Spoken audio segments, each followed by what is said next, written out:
So, patuloy tayo sa press sa series natin na pinamagatan natin Possible. And subtitle natin is Operate in the Supernatural. Sabi mo sa atin mo, Possible. So, naniniwala tayo walang imposible sa Lord. Sa Lord, lahat ng imposible, nagiging posible. Walang limit yung kayang gawin ng Lord. Wala siyang kayang hindi gawin. Ako yung sinasabi ko. Wala siyang hindi kayang gawin. Ayun. Thank you, ma'am. Wala siyang hindi kayang gawin. Lahat kaya niyang gawin. Walang imposible sa Lord. Sa pinag-aralan natin last Sunday, patuloy natin i-desire na magkaroon ng daily encounter with God. Yung lagi tayong connected sa Lord, every day, through worship, through prayer, through the Word of God. I-allow natin si God na kausapin tayo. I-allow natin si God na pigilan tayo dun sa mga mali natin ginagawa, sa mali natin direction, mag-intervene si Lord sa life natin. And allow natin si God na i-transform tayo every day. Every day, pag-gising natin sa umaga, sabihin sa Lord, Lord, baguhin mo ako araw-araw. Can you say amen? Amen. So, punta tayo sa topic natin this morning. Sabi sa 1 Corinthians chapter 12, verse 1 to 11. Sabi dyan, now about the gifts of the Spirit, brothers and sisters, I do not want you to be uninformed. So, meron tinatawag na gifts of the Spirit, at gusto ng Bible, gusto ng Apostle Paul, gusto ng Lord, hindi tayo uninformed. Maunawaan natin, ano ba yung mga gifts of the Spirit? Tawag natin yan, spiritual gifts. Kailangan alam po natin ito. Pero sa tabi mo, alam mo ba? So, gusto ng Bible, maunawaan natin. Verse 2, sabi gan, you know that when we were pagans, somehow or other, you were influenced and led astray to mute idols. Therefore, I want you to know that no one who is speaking by the Spirit of God says Jesus be cursed. And no one can say Jesus is Lord except by the Holy Spirit. So, paano mo daw malalaman na si Holy Spirit yung kumikilos sa buhay ng isang tao? Kung meron siyang Holy Spirit, hindi niya pwedeng sabihin na Jesus be cursed. Intindihan natin? Pag meron tayong, and masasabi lang natin, Jesus is Lord, matideclare lang natin na Jesus is Lord through the Holy Spirit. So, natin? There are different kinds of gifts, but the same Spirit distributes them. There are different kinds of service, but the same Lord. There are different kinds of working, but in all of them and in everyone, it is the same God at work. Now, to each one, the manifestation of the Spirit is given for the common good. To one, there is given through the Spirit a message of wisdom. To another, a message of knowledge by means of the same Spirit. To another, faith by the same Spirit. To another, gifts of healing by that one Spirit. To another, miraculous powers. To another, prophecy. To another, distinguishing between spirits. To another, speaking in different kinds of tongues. And to still another, the interpretation of tongues. All these are the work of one and the same Spirit, and He distributes them to each one just as He determines. So makikita natin yan sa 1 Corinthians chapter 12, verse 1 to 11. So ang title natin this morning ay Gifted. Sabi sa akin mo, Gifted. Gifted. Di ba pagka nauso nung panahon namin, mga bata, meron tinatawag na gifted child. Naglagay sila ng term na gifted child. Yung mga gifted child, sila yung mga bata pa lang, magagaling ng tumugtog ng piano, magagaling ng mag-paint, magagaling kumanta, magaling na sa sports. Tinawag silang gifted child. Tapos may mga commercial pa din, yung mga gatas, yung mga formula, na pag pinainom mo daw ng ganun yung bata, yung baby mo, lalaki siya na gifted, lalabas yung potential niya, lalabas yung talent niya. So, sabi sa atin yung gifted child ko. Pero, we're not talking about yung talents. Yung sinasabi ng mga namin galing sa labas na gifted child, pag pinag-uusapan ng talent, may inherent talent yung bata. Pero sa Bible, pinag-uusapan natin, dito sa binasa natin sa 1 Corinthians chapter 12, is spiritual gifts. Iba yung spiritual gifts sa talent. So pag sinabi natin spiritual gift, it is a special supernatural ability or capacity na binibigay ng Holy Spirit sa bawat believer, sa bawat disciple ni Jesus Christ. So iba siya sa talent. Ang spiritual gift ay supernatural. Ano? Na magagawa mo lang through the Holy Spirit. Hindi siya innate, hindi siya inborn, hindi siya talent, hindi siya skill. Ano? So, spiritual gift ay galing sa Holy Spirit. Kaya mo lang siya magagawa pag meron kang Holy Spirit, pag disciple ka ni Jesus, pag naniwala ka kay Jesus. If you accept Jesus as Lord and Savior, surrender mo yung life mo kay Jesus, nanirahan si Holy Spirit sa life mo, once na meron kang Holy Spirit, meron kang spiritual gift. Ano? So, first point natin, minimum of one. Ano sa tabi mo? Minimum of one. Ibig sabihin nun, at least, meron kang isa. Meron kang isang spiritual gift. Sabi sa 1 Corinthians chapter 12, verse 7, now, to each one. Sabi niya, to each one, the manifestation of the Spirit is given for the common good. Ano? Yung spiritual gift is a manifestation of the Holy Spirit, at yung manifestation of the Holy Spirit, binibigay sa bawat isa. To each one. So, sabi mo sa tabi mo, meron ka. Meron ka. Ano? So, meron tayong spiritual gift, at least, isa. At least isa meron ka. Yung iba kasi marami. Pwedeng dalawa, pwedeng tatlo, pwedeng apat. Pero, sigurado, meron tayo lahat. Ano? Meron tayo lahat, at least isa lang. So, iba-iba yung mga gifts. Merong gifts na visible. Ano? Like yung teaching, leading, visible yun, kita ng mga tao. Nakikita natin usually sa harap ng stage, sa pulpit, may mga visible na gifts. Pero mayroong mga gifts na hindi masyadong noticeable. Like serving, encouraging, showing mercy, giving, helping, mga gifts ito, ano, na hindi masyadong pansinin. Usually behind the scenes lang, nasa background lang. Masundan natin? Ano, pero, ang point, bawat isa sa atin mayroong gift. And bawat gift, nakakatulong, valuable, importante. Bawat gift galing sa Lord. Hindi natin pwede sabihin na mayroong gift na mas importante, mayroong gift na less important, lahat ito importante. So pag meron kang binigay, meron kang spiritual gift, na sinasabi nga ng Bible, lahat tayo meron, at least isa. Bawat isa sa atin na may spiritual gift, importante yun. Pwede natin gamitin, sabi diyan, for the common good. Ano? So at least bawat isa sa atin meron. So yung gift, hindi lang sinabi na ang meron lang gift, pastor lang, leader lang. Hindi po. Bawat isa sa atin, to each one. Ano?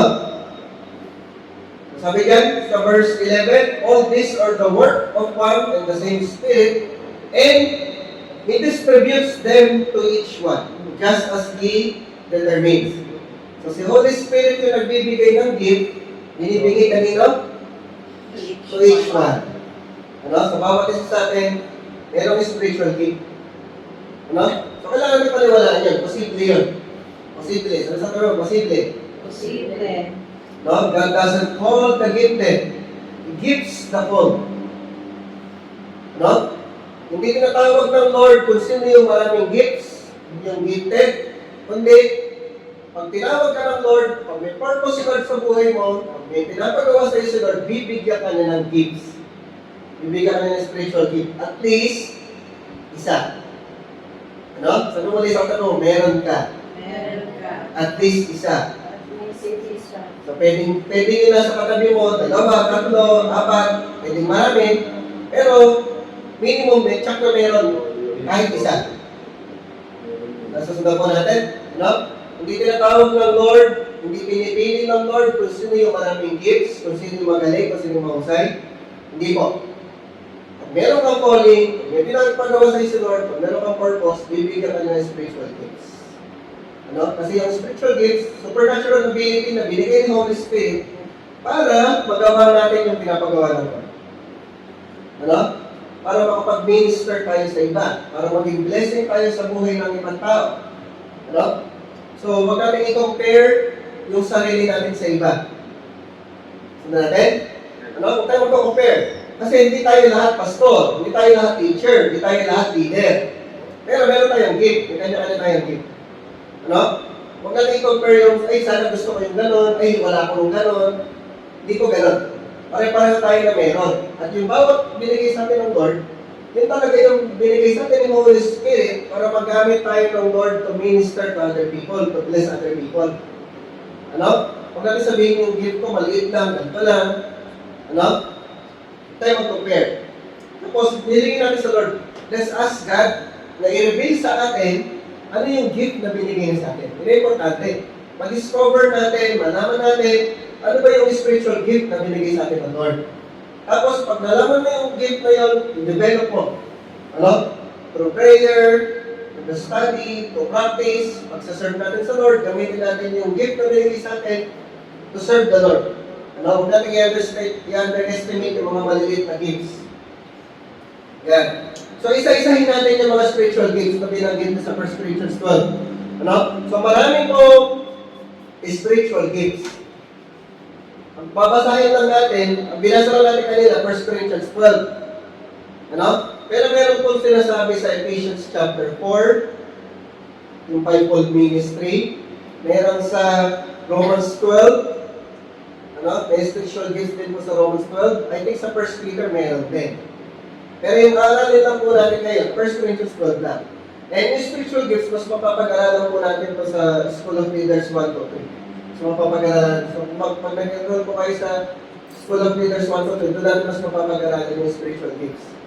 Ano? Pero itong listahan po na to, nakalagay po sa ating screen, ito po ay yung galing lang sa 1 Corinthians 12. Sundan natin.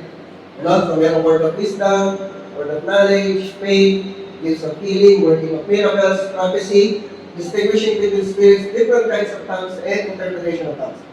Naniniwala po tayo dito sa church, sa Royal Gen, na ito pong lahat ng gifts na to, nag-ooperate pa rin hanggang ngayon. Sabi sa tabi mo, hanggang ngayon. Hanggang ngayon. Ano? So naniniwala po tayo sa speaking in tongues, sa interpretation of tongues, naniniwala po tayo sa healing, sa prophecy, sa miracles. Ano? And gusto po natin, ma-practice natin yan sa church. Ano? Ma-develop natin, ma-discover natin, alin dito yung mga gifts na meron tayo, tapos magamit natin to minister to other people. Ano?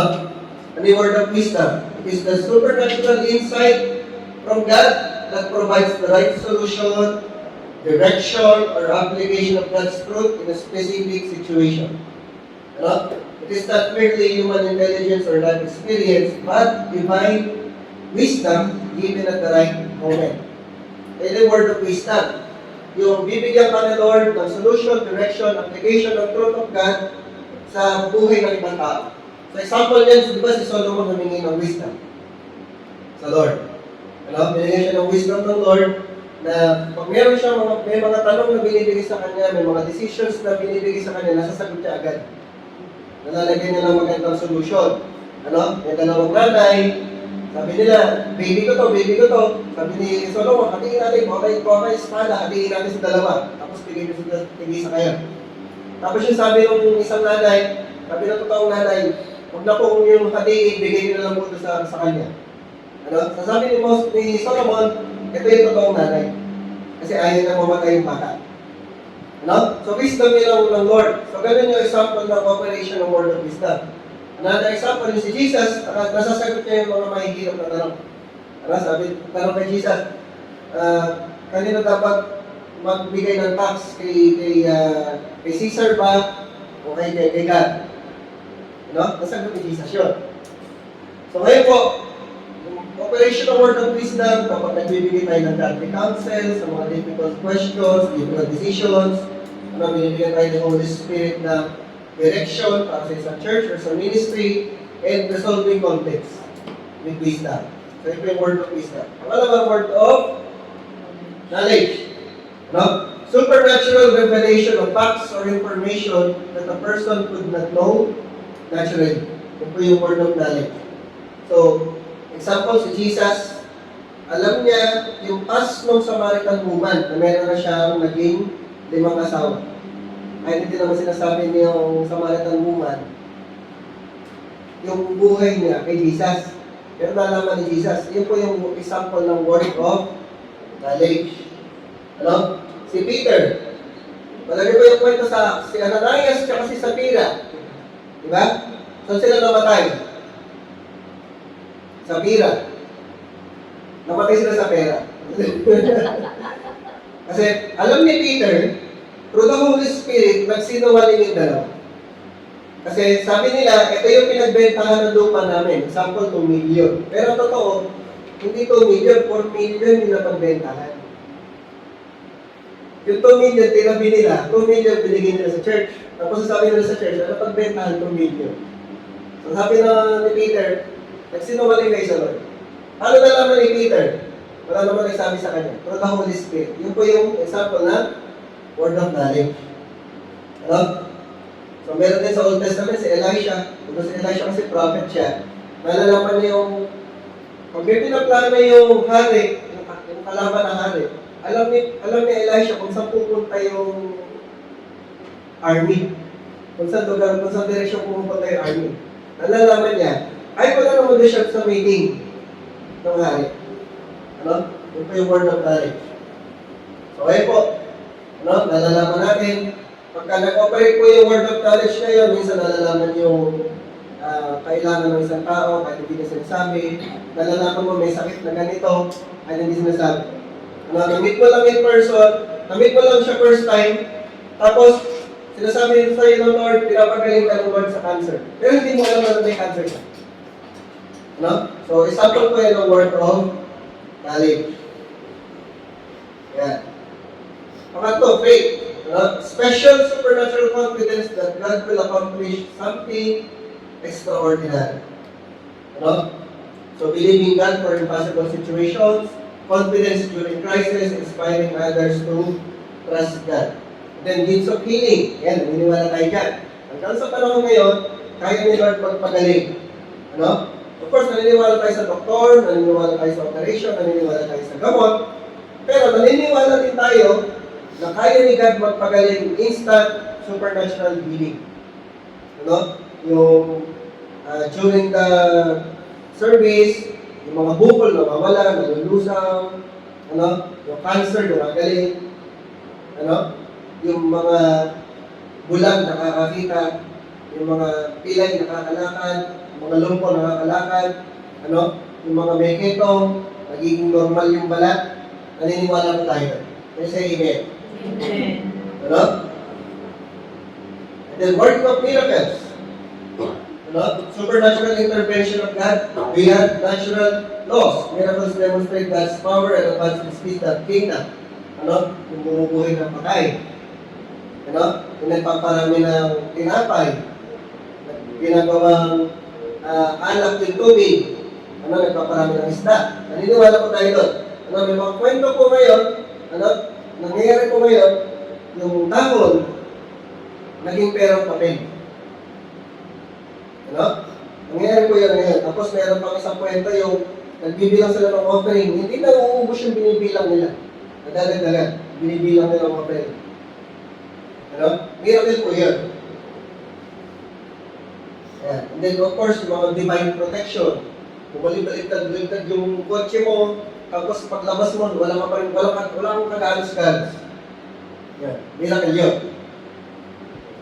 And then, prophecy. Ano? Speaking a message inspired by God to strengthen, encourage, and comfort His people. So, iba po yung prophet sa prophecy.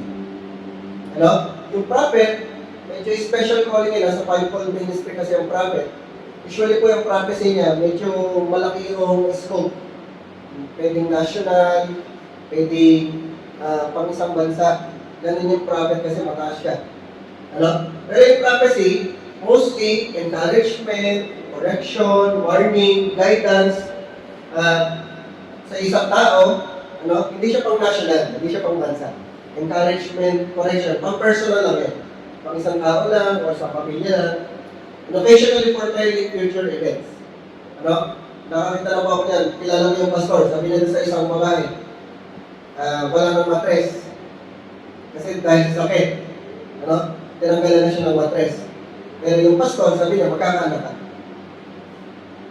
Nagkaanak na. Ano? So, prophecy siya ng miracle din.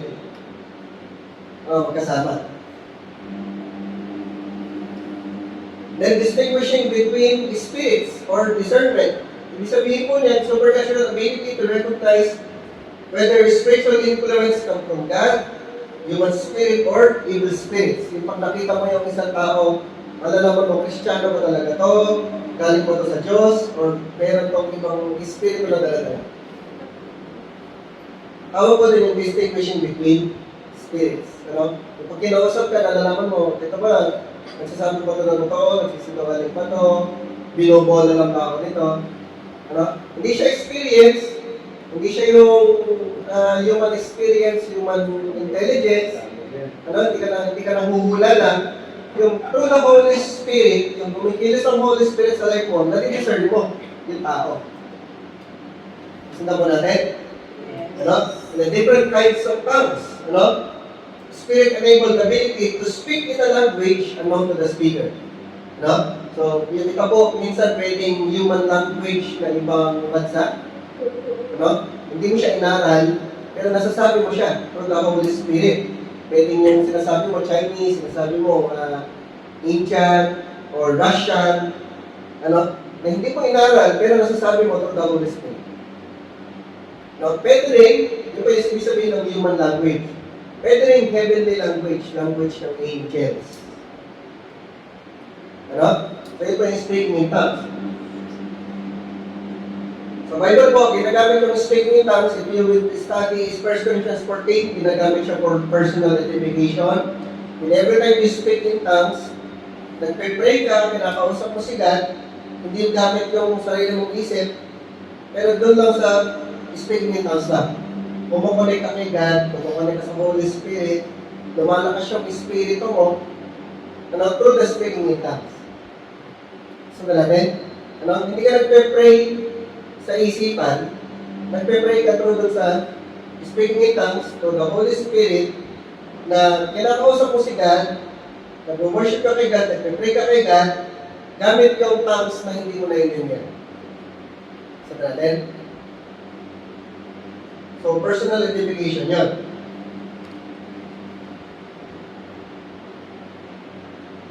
And then, interpretation of tongues, sabi yan, supernatural ability to understand and communicate the meaning of a message spoken in tongues. So, pag mayroong isang nagsasalita ng ibang language, speaking in tongues, mayroong binibigyan ng gift ni Holy Spirit na mag-interpret ng sinasabi ng nag-speak in tongues. Wala nakakaintindi sa atin. Kahit yung mismo nagsasalita, hindi niya naiintindihan. Pero yung isang tao, binigyan siya ng ability, yung Holy Spirit, to interpret yung sinasabi na mag-i-speak in tongues. Sundan mo natin. Ano? At yung pagka na-interpret mo yung sinasabi ng mga tao, ay sinasabi ng nag-i-speak in tongues, yung interpret sa mga tao, nakapapalakas yung home church. Ano? Nabibigay kasi yung message ng message ng Lord sa mga tao, doon sa mas malinaw na maintindihan. Ano? So, ang Bible po, ang sabi dyan ay interpretation. Ano? Magkanaintindihan yung nag-interpret. Or sa Miss Universe, merong nagsasalita ng hindi English. Ano? Spanish, o kaya French, o kaya Japanese, or Chinese, may mag-i-interpret. Sundan natin? Diba? Yung nag-i-interpret, kung ano sinabi ng Chinese, ng Japanese, ng Russian, i-interpret yan. Nasabihin niya ng English para maintindihan natin. Sundan natin? Ngayon, ang interpretation po, hindi siya translation. Sundan niyo ba yan? Interpretation po yung sinabi ng Bible, hindi translation. Ano pa yung pinagkaiba ng interpretation at translation? Yung translation, yung ibang language, ginagawa mong English word for word, tina-translate mo. Ano? Pero yung interpretation, hindi mo kailangan kunin word for word. Sabihin mo lang, ano yung sinabi niya, yung same message na yun, gagawin mo sa English or sa Tagalog, na in-interpret mo, magbibigay mo yung same na message, pero hindi word for word. Makawa pa namin, sabihin ko, pag nalog kayo ng Miss Universe, sabihin, ang haba nung sinabi, pag ganun lang yung ang sabi po niya, I take you on. Parang ganun. Yeah? Ang haba nung sinabi, ganun lang yung interpretation. Kasi nga, hindi mo kailangan kunin yung word for word, interpret mo na paano yung message niya. Kasi yun yung sasabihin mo. Nasusunod pa natin? So, hindi po ito sinasabi na translation of tongues, interpretation of tongues. Okay po? Yes. Natinda natin? So, sa 1 Corinthians 12, sa Ephesians chapter 4, sa Romans 12, iba-iba po yung mga gifts dyan, meron tayo at least isa. Minimum of one. So, meron tayo, lahat tayo mayroon, pwedeng isa, pwedeng dalawa, pwedeng tatlo, pwedeng apat, pwedeng marami. And the next point po natin, dalawang points na tayo this morning, minimum of one, and then pangalawa, for everyone. Sabi mo natin malakas, for everyone. For everyone. Verse 7, sabi, balikan natin yung sabi sa verse 7. Now to each one, the manifestation of the Spirit is given for the common good.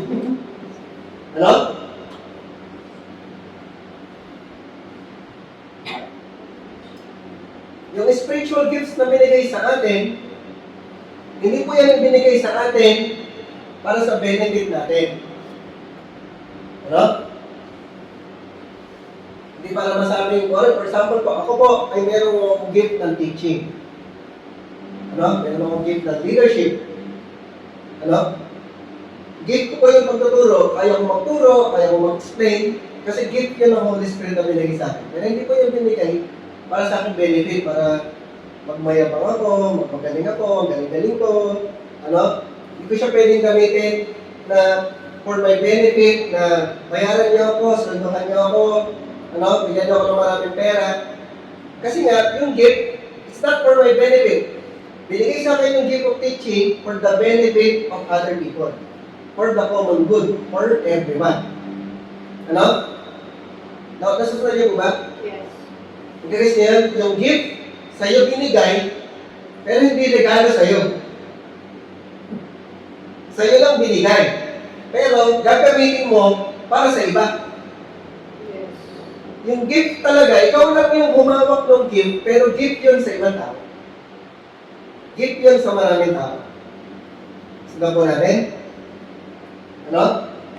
So, binigay po ang spiritual gifts, hindi para kakinin natin, hindi para personalin natin, hindi for our benefit, for the benefit of other people, for the body of Christ. Hindi po yung binigay para sumikat tayo, para maging pa-importante tayo. Kailangan, pag pupunta ako sa church o pupunta ako sa inyo, open mo ako dun sa harapan. Kailangan doon ako sa tapat ng aircon. Kailangan bigyan mo ako ng mesa, bigyan mo ako ng dumi. Kasi meron akong ganitong gift. Hindi pwede ganun. So, may mga taong gumagawa ng gano'n, ginagamit yung gift for their own advantage, pero hindi po yan ang biblical na paggamit ng gift. Ginagamit ang gift para sa advantage ng mga tao. Para yung mga tao ma-bless, ma-ministran. Yung mga tao ma-bless ng Holy Spirit, ma-bless ng Lord. Ginagamit yung gift para ma-strengthen, ma-equip, ma-encourage, ma-bless yung mga tao. Hindi yung tao may gift. So, question, hindi yung ano yung makukuha mo sa church, kundi ano yung maibibigay natin sa church. Ano yung gift na binigay sa atin ni Lord para mag-build the church, para mapalakas ang church. So, po natin, the church grows strongest when every believer serves instead of simply watching. So, lahat po tayo magsiserve. Sabihin sa tayo, magsiserve tayo. Serve tayo. Bawat isa po sa atin ay magsiserve. Bawat isa po sa atin, i-discover natin yung spiritual gift na binigay sa atin ni God. Yung pag na-discover natin yung spiritual gift na binigay sa atin ni God, develop natin, palakasin natin, gamitin natin to bless other people. Gamitin natin to serve the church. Gamitin natin to serve one another. So, meron akong gift ng teaching, ginagamit ko po to bless you. Kayo din, meron kayong gift na binigay sa inyo ng Lord, gamitin natin to bless one another. Merong gift ng healing. So, kung meron pong may sakit, mag-pray nyo kami para gumaling kami. Baka meron kang gift pala na gano'n. Sayang. Diba? Kung meron kayong gift ng speaking in tongues or gift ng miracles, natin kailangan pagbigay ng pera, kumuha na tayo ng tawag, gawin yung pera. Joke lang. Bilhan tayo ng isang tinapay, paramihin nyo. Ano? Joke lang yan.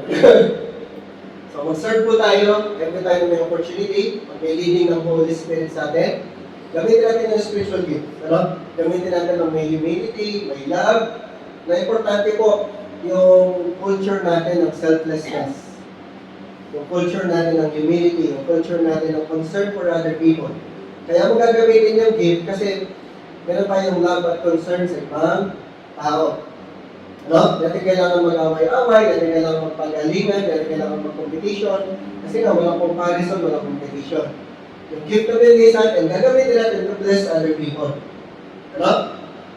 Verse 27. Sabi ko sa 1 Corinthians chapter 12, verse 27. Now, you are the body of Christ, and each one of you is a part of it. Ano? Meron tinatawag sa Bible na body of Christ. Yung Christians, yung mga followers ni Jesus, yung mga believers ni Jesus, tinatawag po yung body of Christ. Sabihin niyo po, body of Christ. Ano?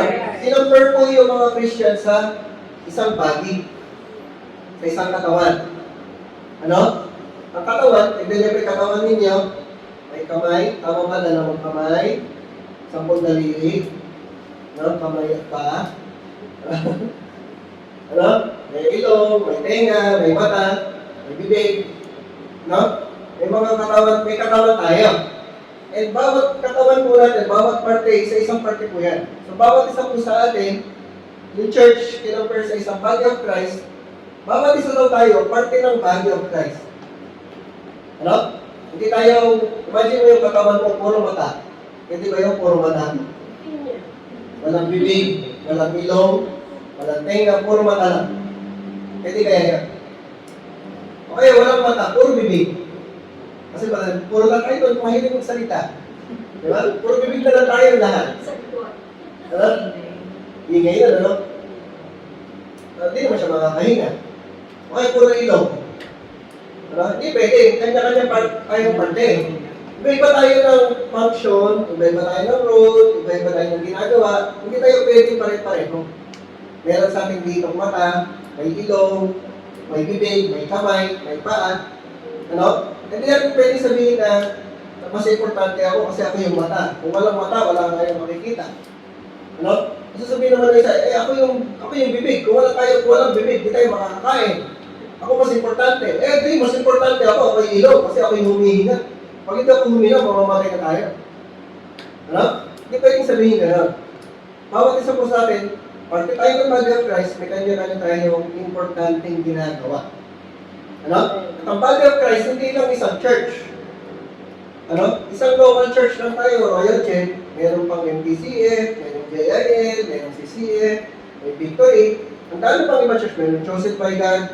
Ang daming iba-ibang mga church. Lahat po yung body of Christ din. Kasi bawat church may kanya-kanyang gifts. Ano? Meron silang kanya-kanyang work. For example, ang CCF, magaling po yan sa businessman. Ano? Ang Victory, magaling po yan sa mga campus. Ano? Tayo, madi-discover din natin eventually ano yung galing na meron tayo. Na may i-contribute natin sa ibang church. Ano? May kanya-kanya po yung galing. May kanya-kanya gifts. Lahat po tayo parte ng body of Christ. Wala pong church na pwedeng magsabi na ay kami lang Royal Jet o magaling. Wala kaming pakialam sa CCF, wala kaming pakialam sa Victory, wala kaming pakialam sa Chosen by God. Hindi namin sila kailangan. Mabubuhay kami ng mag-isa. Walang ganong church. Ano? Kailangan po natin isa't isa. Kaya po kahapon, di ba, galing kayo sa, meron pa po natin mga kababayan, galing kayo sa Royal Women. Yun po, iba-ibang church na nagsasama-sama, nagpapalakasan.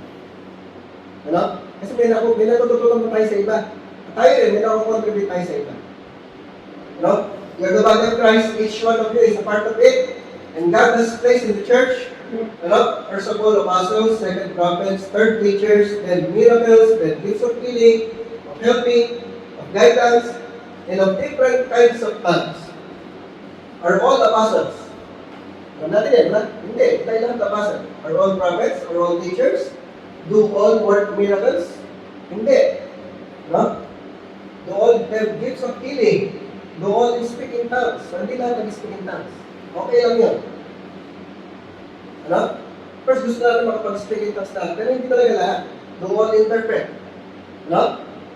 So, hindi tayo pare-pareho, hindi tayo pantay-pantay, magkakaiba talaga. Ano? Pero sabi dyan, now, eagerly desire the greater gifts.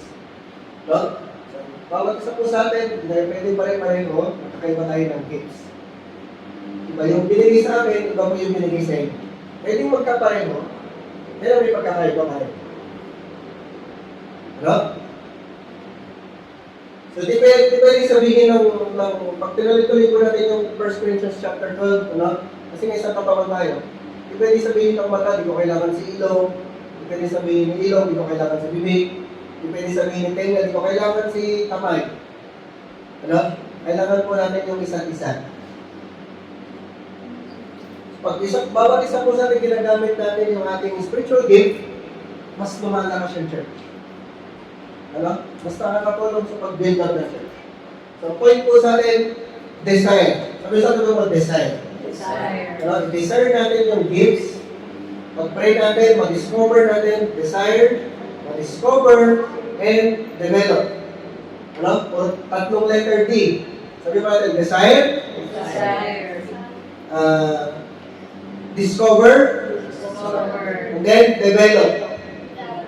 Ano? Yung mga gifts po na binigay sa atin. So, question po sa atin, dinidiscover ba natin? Dinidevelop ba natin? Ginagamit ba natin? For the glory of God, for the benefit of God's people. Ano? Ang greatest fulfillment po natin, your greatest fulfillment comes when your God-given gift becomes someone else's blessing. Ano? Doon po tayo mas napupulfill pag ginagamit natin yung gift na binigay sa atin ni God to be a blessing for other people. Can you say amen? Amen. Pamuli po, Luke chapter 11 verse 11. Sabi po dyan, which of you fathers, if your son asks for a fish, will give him a snake instead? Ano? Meron ba sa atin ditong ganong magulang? Humingi ng itlog, anong isda, yung anak mo bibigyan ko ahas, buhay na ahas. Gagawin po ba natin yan? Ano? Or if he asks for an egg, we'll give him a scorpion. Humingi ng itlog, Daddy, Mami, pengi nga pong itlog, nagugutom po ako, gusto ko kumain. Bibigyan mo scorpion. Meron ba sa ating gano'n? Ano? Ano ba yung point niyan? Sabi ni Jesus, if you then, though you are evil, know how to give good gifts to your children, how much more will your Father in heaven give the Holy Spirit to those who ask Him? Ano? Tandaan niyo po, tandaan ang ating memory verse for this week. If you then, though you are evil, know how to give good gifts to your children, how much more will the Father in heaven give the Holy Spirit to those who ask Him? So, sino po nagbibigay ng Holy Spirit? Sino po nagbibigay ng Holy Spirit? Father. No? Si God the Father. Ano? Binibigay niya si Holy Spirit to those who ask Him. No? So, ang point po natin, pamuli ko na lang po ang gusto sabihin, discern natin yung gifts, pero mas i-discern natin yung giver ng gifts. Mas i-discern po natin si Holy Spirit. Amen po? Amen. Ano? Pero sabi ng Bible, pag hiningi natin si Holy Spirit kay God, ibibigay sa atin si Holy Spirit. Hindi sa atin yung pagdala mo. Ano? Kasi nga, tayo ng mga earthly parents, pag humingi sa atin yung anak natin ng itlog, hindi natin ibigay ng ahas. Ano?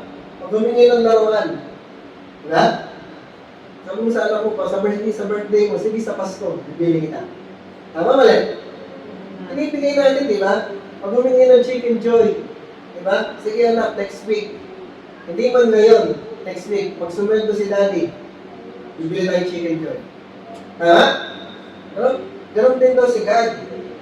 Pag hiningi tayo ng mabuting bagay sa Lord, ibibigay sa atin mabuting bagay. Pag hiningi natin si Holy Spirit, ibibigay sa atin si Holy Spirit. No? So, discern natin yung gifts. Amen? Good. Discern natin yung gifts. Amen? Pero, discern din natin yung giver ng gifts. So, ang giver ng gifts, si Holy Spirit. Ano? Pag meron ng Holy Spirit, kasama na nun yung gifts. Kasi desire natin sa Holy Spirit. Alam niyo po, ang desire natin, ano? Ito, tinuro sa akin ng mentor ko to, tsaka pa lang siya na-realize. Na si Holy Spirit, nandyan, sinasamahan tayo. At yung dumating po tayo dun sa level, sa point na every morning when you pray, when you worship, mararamdaman mo si Holy Spirit na kasama mo ng katabi mo. Na para kami kasama na isa pang tao sa tabi mo. Ano? Pag nakaupo ka sa table, sa isang upuan sa table, kasama mo katabi mo na nakaupo si Holy Spirit, nag-uusap na kayo. Yes. Ano? Pero po natin i-desire si Holy Spirit na yung person ni Holy Spirit talaga maranasan natin, naririnig natin, kinakausap natin, yung napipil mo talaga na meron kang kasama sa room. Ano? Na yung presence ni Holy Spirit nandun, pinapalakas ka, ina-encourage ka, pinacomfort ka. Pag umiiyak ka sa Lord, may nakikinig sa iyak mo. Desire po natin yung gano'n. Pag dinesire mo, sabi ng Bible, ibibigay sa iyo. Hindi ipagdadamot ni God sa atin. Yan sa Amen. Amen. Sige po, tayo mo tayo lahat. Ha?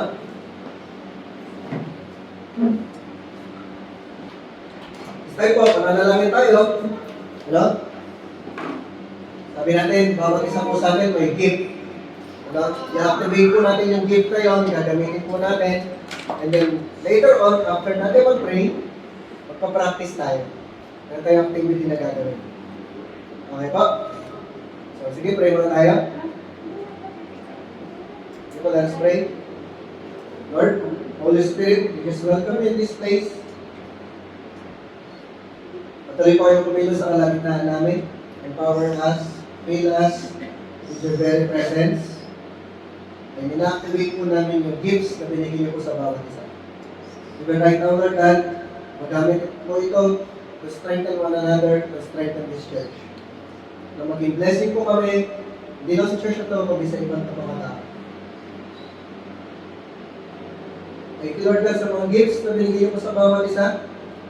Hindi po namin ito gagamitin for our own advantage, for our benefit, kundi for the benefit of other people, to bless other people, to encourage, to strengthen, to do miracles, to heal other people. For your glory, Panginoon, and for the building of the church. Thank you, Lord, sa inyong presence. Salamat po sa patuloy na pagkilos mo sa aming kalagitnaan. We worship you, we honor you. We worship you, Father. We worship you, Jesus. We worship you, Holy Spirit. Pray this in Jesus' name. Everybody say, Amen. Amen. Yan. Thank you po, Lord.